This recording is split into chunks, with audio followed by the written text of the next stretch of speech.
In the study of how these modern translations have come about, there's some interesting occurrences. J.B. Phillips, who produced one of the first modernist translations of Phillips' New Testament, told this story. He wrote a book about his translation effort. The book's called Ring of Truth. There's a chapter in it about his translation effort. It said he wrote C.S. Lewis a letter asking Lewis's advice on a particular translation, and Lewis died before he could answer the letter.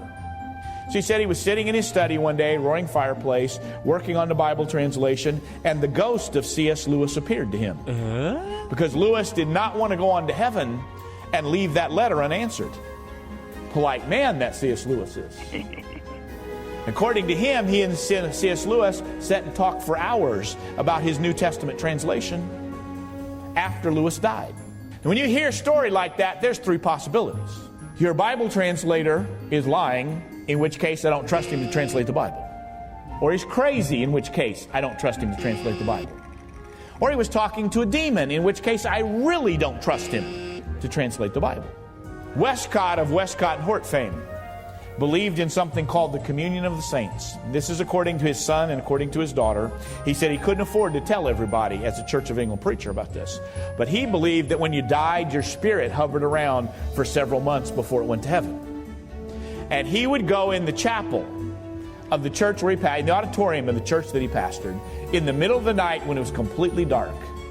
And according to him, the ghosts of the recently departed would come one after another and sit with him until the entire auditorium was full, several hundred-seat auditorium, and that he was the only living person there, but they would fellowship and commune together all night till morning. Now, when a Bible translator tells you that, there are three possibilities.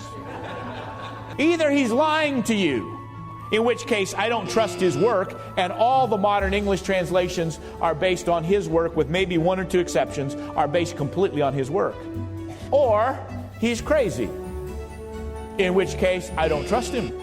Or he's really telling the truth, that spirits came and filled the auditorium and fellowshiped with him all night, in which case I really don't trust him. 1 John chapter 4, verse 1. Beloved, believe not every spirit, but try the spirits whether they are of God, because many false prophets are gone out into the world. Why the King James Bible? Why do the English people have something so special? I believe God's hand has been upon it in the fulfillment of His promises to preserve His Word, and He made it available to those people in England at that time because they wanted it so badly.